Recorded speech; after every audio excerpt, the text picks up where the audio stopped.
Hi friends, welcome to our channel. இன்னைக்கு நம்ம இட்லி தோசை ஊத்தப்பம் கோதுமை தோசை எல்லாத்துக்குமே பொருத்தமான ஒரு சைட் டிஷ் எப்படி பண்றதுன்னு பார்க்கலாம். இன்னைக்கு நம்ம செய்ய போற சட்னி பாத்தீங்கன்னா நல்ல புளிப்பாவும் நல்ல காரமாவும் நல்ல டேஸ்டா இருக்கும். கண்டிப்பா ட்ரை பண்ணி பாருங்க. இதுக்கு நான் ஒரு 15 வத்தல் எடுத்து ஒரு சுடு தண்ணில ஒரு 15 நிமிஷம் ஊற வச்சு எடுத்து வச்சிருக்கேன். இப்போ அந்த தண்ணியோட மிக்ஸி ஜார்ல வத்தலை சேர்த்திருக்கேன். இது கூட பெரிய சைஸ் தக்காளி 1 எடுத்துக்கோங்க. அப்புறமா ஒரு 20 பல் பூண்டு எடுத்திருக்கேன். இதுல நான் 2 பங்கா பிரிச்சிருக்கேன். முழு பல்ல வந்து நம்ம மிக்ஸில போட்டு அரைக்கிறதுக்கும் இடிச்ச பூண்டை வந்து தாளிக்கிறதுக்கும் எடுத்து வச்சிருக்கேன். இப்ப நம்ம முழு பல் பூண்டு எல்லாமே சேர்த்துக்கலாம். ஒரு 15ல இருந்து 17 பல் பூண்டு எடுத்திருக்கேன்.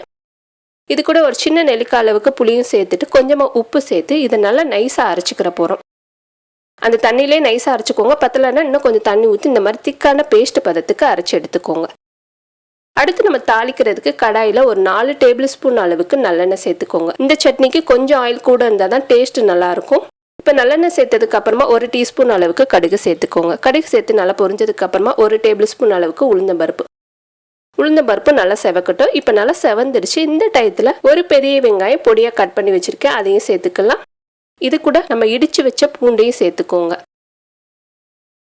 கொஞ்சமா கருவேப்பிலை பொடியா கட் பண்ணிட்டு சேர்த்துட்டு நல்லா பொன்னிறமா வர வரைக்கும் வதக்கலாம்.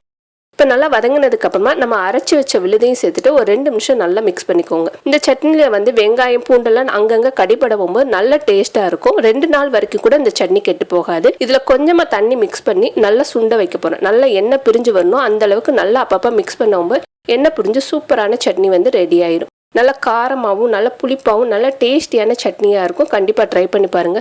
சூடா இட்லி, ஊத்தப்பம், கோதுமை தோசை, ரவா தோசை எல்லாத்துக்குமே இந்த சட்னி சூட்டபிளா இருக்கும். ஒயிட் ரைஸ் கூட வச்சு சாப்பிடலாம். இதே போல நீங்களும் கண்டிப்பா ட்ரை பண்ணி பாருங்க. இந்த வீடியோ உங்களுக்கு பிடிச்சிருந்துச்சுன்னா லைக் பண்ணுங்க, ஷேர் பண்ணுங்க, மறக்காம நம்மளோட சேனலுக்கு சப்ஸ்கிரைப் பண்ணுங்க. தேங்க்யூ.